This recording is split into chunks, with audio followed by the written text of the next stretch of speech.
Hey guys, what's up? I'm giving you a video talking about two cards that are really kind of the same, and they're in the same clan, so they're like two of the main builds that you're gonna be making. And I'm gonna talk to you about which one is better, especially coming out in the future. So first off, it's Demon World Marquee Amon and Dark Lord of Abyss. Now, first off, without thinking, who's better? Well, most people will say Amon. Now, I'm not going to disagree with those people. Amon is still an amazing card. His ability is free, no cost. He gets plus 1,000 for every Dark Irregular in Soul, and it doesn't have to be a limit break. Plus, you can counterblast and take a rear guard, and your opponent has to then retire a rear guard that, it's the opponent's choice. However, Dark Lord of Abyss has a Lord. He has the Lord ability, almost. And his ability is a limit break. It's a counterblast 2, soul charge 2, and then he gets the plus 1,000 for every Dark Irregulars in soul. Now, first off, Amon is weaker than Dark Lord of Abyss. That is simple. Whether they have the same amount of soul prior, doesn't matter. He activates limit break, he's going to then be 3,000 higher than Amon at all times, no matter what. Plus, even if Amon gets more soul than Abyss does, or even if they have the same amount, Abyss is an 11k body, Amon is a 10k body. That's gonna, make it better. Now, I have a theory. The reason why Dark Lord of Abyss is so cheap is because he's overshadowed by Amon. Now, I'm not gonna say Amon is a bad card, because he's not. He's getting support, he's getting a cross ride. Cross ride is gonna be pretty fucking good. Yeah, I'm not gonna say that. However, Dark Lord of Abyss is still a really powerful card, especially when you break ride him. The new break ride gives rear guards the ability to get plus 100 or 1,000 for every unit in the soul. Meaning, you go ahead and break ride, Amon can't really boost his amount of soul without other card effects. However, Dark Lord of Abyss himself hooks up with so many cards. He himself will work with Doreen the Thruster. He himself will work on supporting all the other units you have with Break Ride. Plus, he builds you up for if you want to run Reggie, or if you want to run anybody else for that matter. He helps for that. Now, in a deck, Dark Lord of Abyss, the, I guess, meta build for Dark Lord would be throwing a Demon World Marquee Amon. They're so similar, it's practically running Dayusha in Enigman. Or Enigman Storm in Dayusha. It's practically the same damn thing. The only thing, though, is that Dark Lord of Abyss can be stronger, and he gives support to the other rear guards as well as other effects such like that. But what does Amon have that Abyss doesn't? Retirement pressure factor. On top of that, cross ride and foily. Amon gives the ability to force the opponent to choose a rearguard to retire, and gives himself soul. And plus it's not from deck, so decking out isn't a problem by doing that effect. Also, his effect to gain 1,000 isn't a limit break, and it doesn't take a cost. It's an it's a continuous Vanguard effect. Period. End of story. So when you ride Amon, you're gonna be at 12k, if not more, immediately. Unless you decided to activate your starter, then you will be at 13 or more during your turn. Now, keep in mind, this is only during your turn, so the opponent's turn, he's down to a 10k, or else he'd be busted.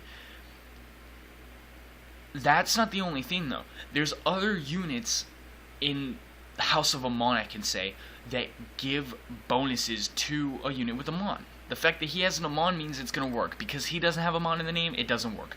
On top of that, retirement factor, no retirement factor. Sexier triple rare versus sexier triple rare. Now, that's preference. Cooler artwork, but they're both pretty cool. Now, also, with Abyss having to use this as a limit break, it's not that bad. A lot of people were like, oh dude, Amon's so much better because of that. Well, keep in mind, they were saying this before the break ride showed up. Now that the break ride's here, limit break doesn't even matter on Abyss. That's good that Abyss has a limit break. Now, why is it good? Is because you're gonna break ride, he's gonna go to 21. you're going to give 3 rear guards the ability to get plus 1,000 for every unit in their soul, all dark irregulars in soul. Activate limit break. That's an initial plus 3 based off what we don't already know, okay? We don't know if the grade 1 is still in there. We don't know if the grade 2 is in there, you know, we don't know. So, initially, that's a plus 3 right there. So, everyone's getting 3k. But here's the thing. Abyss stacks. What a lot of people don't know. Abyss's ability will stack. Because what happens is when you activate it once, he gains... It's not continuous. It's an activate skill. And he doesn't gain a continuous effect. At that moment, he gains 1,000. At the activation, he gains 1,000 for every dark irregulars in soul. So let's say you have 20 in the soul. You activate the ability, he gets 22 right there. Activate it again, he gets 24 again. 1, due to the fact that it's not a continuous, and 2, due to the fact that it's changing the number. It doubles his attack and puts him super high. Just by doing that, you'll have 1 counterblast left, meaning, oh, okay, that's not that big of a cost, because you could, I don't think there's a damage on Flipper, but you could get a heal trigger and then take another 5th damage. That's not bad.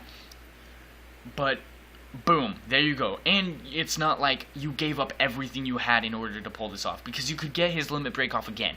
Do I recommend doing that? No. However, by doing this, you soul charge, you make him powerful, and the rear guards are going to get even bigger and stronger. Now, if you run Doreen in this deck like you should, running 3 Doreen, imagine if 3 were in the back row, you break right. Doreen gets 1,000 for every dark irregulars in soul, and gets 3,000 for every time a unit is put in the soul.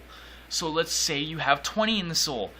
They're going to be at, if I'm right, Doreen's a 7k by itself. They're going to be at 27 by themselves. Activate limit break. They get not plus 3k because 2 went in the soul at the same time. They get 6k, and they get 2,000 more due to the ability. So they get 8,000 on top of that 27, and you activate it a second time. They get another 8 due to that ability.